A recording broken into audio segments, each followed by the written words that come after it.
लेकिन हमारे यहाँ कांग्रेस बीजेपी दोनों के प्रतिनिधि कोई भी चूरू के अंदर किसी प्रकार का कोई कार्य नहीं हो रहा। चूरू को तब करने का यही कानून व्यवस्था की स्थिति है। चोरियाँ आए दिन बढ़ती जा रही है। इस प्रकार की व्यवस्था भूमाफियाओं का बोलबाला है। सरकारी और जितने भी जो कुएं बावड़ियों की ज़मीन है उन पे धार्मिक स्थलों पे आए दिन अवैध कब्जे हो रहे हैं। तो चूरू एकदम से तहस नहस हो चुका है, कचरे के ढेर में पड़ा है। यहाँ जो विकास कार्यों का नाम लिया जाता है उनमें दलाली सिर्फ राजनेताओं की इनकी रह गई है और कुछ नहीं है। आज के ये थी और चूरू की जो सड़कें हैं वो एकदम टूटी फूटी है और आपस का काम पे मोहल्लों में सड़कें बन रही हैं, मुख्य सड़कें हैं वो बाकी रह रही है। शहर के ऊपर बड़े बड़े जो नाले हैं वो खुले हुए हैं। नमस्कार, मैं हूँ विजय चौहान, राजस्थान तक में आपका स्वागत है। आज हम हैं चूरू विधानसभा से। यहाँ राजेंद्र राठौड़ यहाँ से विधायक है और सभापति जो हैं वो कांग्रेस से हैं और प्रधान की यदि बात करें तो वो बीजेपी से है। आइए बात करते हैं किस तरह की समस्याएं 4 साल में इनको जो विधानसभा के क्षेत्र से आई है और कितनी इनकी समस्याओं का समाधान हुआ है, क्या इनकी मांगे थी और क्या इनकी मांगे पूरी हुई है। आइए बात करते हैं जो विधानसभा क्षेत्र के गणमान्य व्यक्ति हैं। आइए बात करते हैं। जी सर, किस तरह की समस्याएं थी और चाहते हैं कि आप जो चाहते थे और वो पूरी नहीं हुई। देखिए, विधानसभा के अंदर में बीजेपी से तो विधायक है, सभापति कांग्रेस से है और समस्या ये है कि शहर की किसी भी प्रकार की शहर का मुख्य जो पुल है जो चूरू से गुजरने वाला जयपुर जाने का एक ही रास्ता है, उस पुल की इस तरीके से दुर्दशा हो रही है, किसी प्रकार से कोई जयपुर तक पहुंच ही नहीं सकता। जनप्रतिनिधि इसलिए चुन के भेजा जाता है कि वो जनता की समस्या को देख सके, समस्या को विधानसभा में उठा सके, नगर परिषद में उठा करके उसका समाधान कर सके। लेकिन हमारे यहाँ कांग्रेस बीजेपी दोनों के प्रतिनिधि होते हुए भी चूरू के अंदर किसी प्रकार का कोई कार्य नहीं हो रहा। चूरू को तब करने का यही कानून व्यवस्था की स्थिति है। चोरियाँ आए दिन बढ़ती जा रही है। इस प्रकार की व्यवस्था भूमाफियाओं का बोलबाला है। सरकारी और जितने भी जो कुएं बावड़ियों की ज़मीन है उन पे धार्मिक स्थलों पे आए दिन अवैध कब्जे हो रहे हैं, जिस पर किसी प्रकार की कोई कार्रवाई न तो कलेक्टर कर रहे हैं न एसपी की तरफ से हो रही है। भूमाफियाओं का साथ पुलिस दे रही है। इस प्रकार के कई आया हूँ।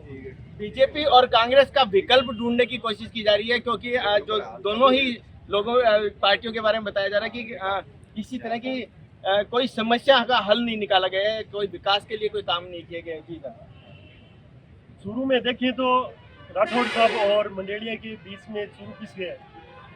जो काम कांग्रेस की गवर्नमेंट करवाना चाहती है राठौड़ साहब करने नहीं देते हैं और राठौड़ साहब करवाना चाहते हैं तो कांग्रेस की गवर्नमेंट यह करने नहीं देती।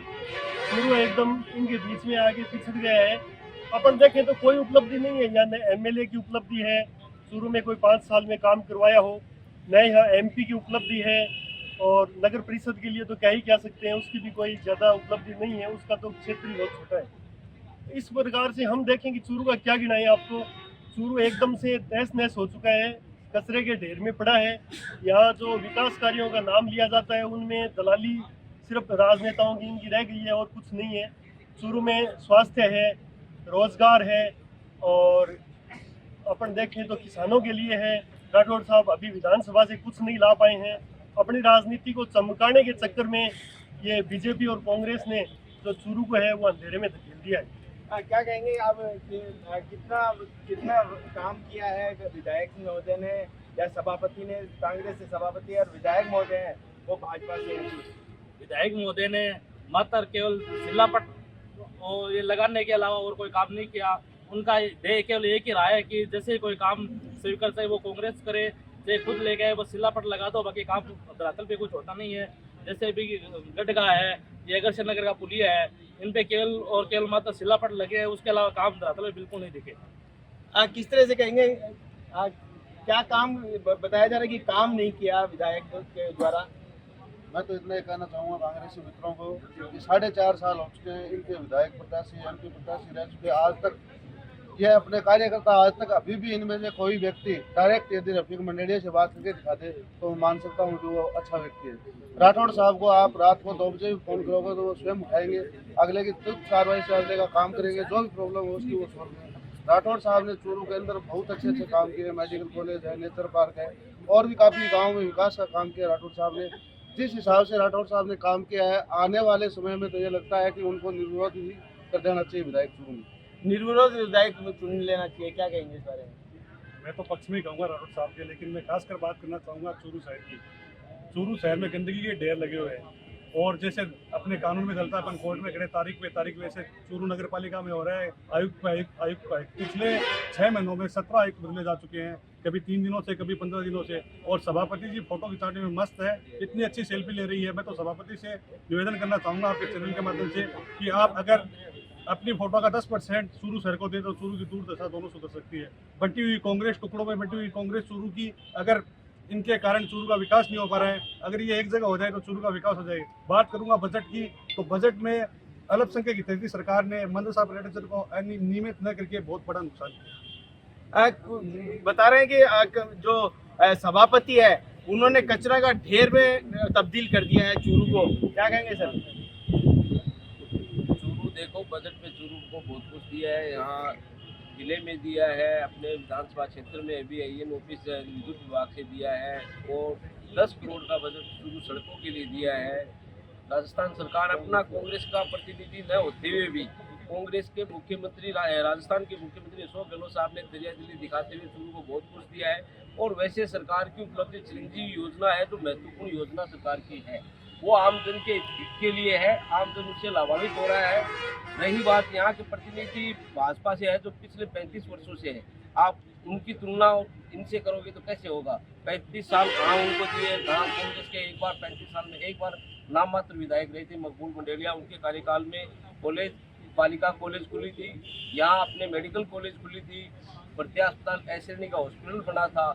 एक जिसको कहते हैं कि अनपढ़ गंवार आदमी जो इनकी भाषा में बोलते हो आप, वो व्यक्ति ने इतना विकास करवा दिया। जो 35 साल में जो रहे उन्होंने क्या किया? उसकी कृषि बहुल एरिया है तो कृषि के यहाँ से आम आदमी कृषि से जुड़ा हुआ है, उनकी आर्थिक स्थिति भी कृषि पे डिपेंड करती है। तो हमारे साथ जो है राम निवास जी हैं, इनसे भी बात करते हैं कि किस तरह से ग्रामीण क्षेत्र में विकास हुआ है। ग्रामीण क्षेत्र में अच्छा विकास हुआ है। कांग्रेस गवर्नमेंट जब से आई है तब से अपना शानदार बजट दे रही है और बजट को क्रियान्वित भी कर रही है। अभी हम देखें किसानों के बारे में बात करते हैं तो बिजली की बात करते हैं तो बिजली 2000 यूनिट किसानों को दे रही है।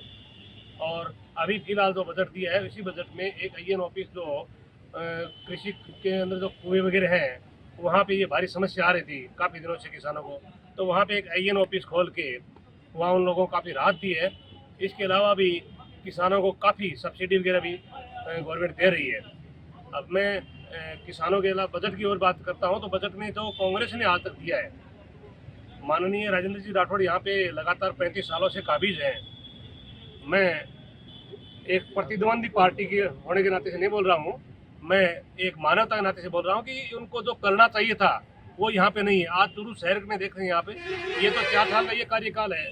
माननीय राजेंद्र जी राठौड़ 3 बार मंत्री रहे हैं, कैबिनेट मंत्री रहे हैं। उनके कार्यकाल में आप देखिए कि ये चूरू है, ये विधानसभा क्षेत्र भी है, मुख्यालय भी है और यहाँ पे ये नहीं लगता है कि मुख्यालय है, ये एक नगर पालिका क्षेत्र जैसा लग रहा है ये। तो ये अत्यंत पिछड़ा होने का कारण सिर्फ और सिर्फ मात्र ये हमारे बीजेपी के मान्यवर राजेंद्र जी राठौड़ की देन है कि चूरू अत्यंत पिछड़ा हुआ है। पिछड़ा हुआ बताया जा रहा है कि राजेंद्र राठौड़ के द्वारा ही पिछड़ा गया है, क्या कहें? बताऊंगा पिछले इससे पहले कार्यकाल में अभी माननीय भाई साहब बता रहे थे एकदम मेडिकल कॉलेज राजेंद्र राठौड़ साहब की देन, नेचर पार्क राजेंद्र राठौड़ साहब की देन, लॉ कॉलेज राजेंद्र राठौड़ साहब की देन, बालिका महाविद्यालय राजेंद्र राठौड़ साहब की देन, नर्सिंग कॉलेज राजेंद्र राठौड़ साहब की देन, आयुर्वेद कॉलेज वो राजेंद्र राठौड़ साहब की देन। राठौड़ साहब के अलावा चूरू में कोई काम दिखता नहीं, जो भी काम आते हैं अब अभी की बजट में घोषणा ही हुई है, पहले इनका वित्तीय प्रबंधन भी तो सरकार को करना चाहिए। कहाँ इतने पैसे लाएंगे कहाँ से? कहीं कोई प्रावधान नहीं है बजट में, सिर्फ घोषणाएं हुई। घोषणाओं से काम नहीं होता, काम रातों के पैसे लाएंगे गवर्नमेंट, इनका प्रावधान कहाँ से, इतने पैसे आएंगे कहाँ से? ये कोई भी प्रावधान नहीं। हमारे विधानसभा क्षेत्र चूरू में, आज तक चूरू में कहूँ, चूरू में जो भी आर्थिक जो विकास हुए वो राजेंद्र राठौड़ साहब के टाइम में, कांग्रेस के टाइम में आज तक कोई काम नहीं हुआ। एक भी अगर कोई काम हुआ तो कांग्रेस मित्र मुझे आगे 6 बार चूरू से चुने गए हैं और 1 बार तारानगर से चुने गए हैं, तो क्या कहेंगे कितना विकास करवाया है राजेंद्र जी राठौड़? राजेंद्र राठौड़ जी ने खूब विकास करवाया है। अभी हम बात कर रहे हैं 4 साल की, तो 4 साल में मैं चूरू नगर पालिका क्षेत्र नगर परिषद क्षेत्र में रहता हूँ। चूरू की जो सड़कें हैं का अभी पिछले बजट में भी 5 करोड़ रुपए दिए थे। और चूरू की जो सड़कें हैं वो एकदम टूटी फूटी हैं और आपस खींचा तानते हुए मोहल्लों में सड़कें बन रही हैं, मुख्य सड़कें हैं वो बाकी रह रही है। शहर के ऊपर बड़े बड़े जो नाले हैं वो खुले हुए हैं। सुभाष चौक के ऊपर एक जो चैम्बर है उसको रोड से 2 फीट ऊपर उठा रखा है। तो शहर की मुख्य सड़क है उसकी हालत बहुत ज़्यादा ख़राब है। और जो सीवर लाइन के ये जो होल होते हैं सारे लगभग खुले पड़े हैं। नगर परिषद का काम है। बिल्कुल नगर परिषद का काम है। नगर परिषद का चूरू नगर परिषद जो सड़क के मामले में बिल्कुल, और सफाई व्यवस्था है एकदम हालत ख़राब है। मोहल्लों में कचरे के ढेर लग रहे हैं और इनके जो कचरे उठाने वाले ठेकेदार हैं इनका कई दिनों से पेमेंट नहीं हो रहा है। और उनका ये कहना है कि हमारे बार आयुक्त यहाँ पे रहते नहीं है, बार आयुक्त बदले जा रहे हैं, इसलिए चूरू शहर बिल्कुल पिछड़ रहा है पिछले 4 साल। ये थे चूरू विधानसभा से सभी प्रबुद्ध नागरिकगण जिन्होंने बताया कि किस तरह की समस्याएं उनके सामने आ रही है, किस तरह के काम नगर परिषद और विधायक ने किए हैं। अब आने वाले समय में देखना है कौन जो ऊंट है वो किस तरह करवट बदलेगा। विजय चौहान, चूरू, राजस्थान तक।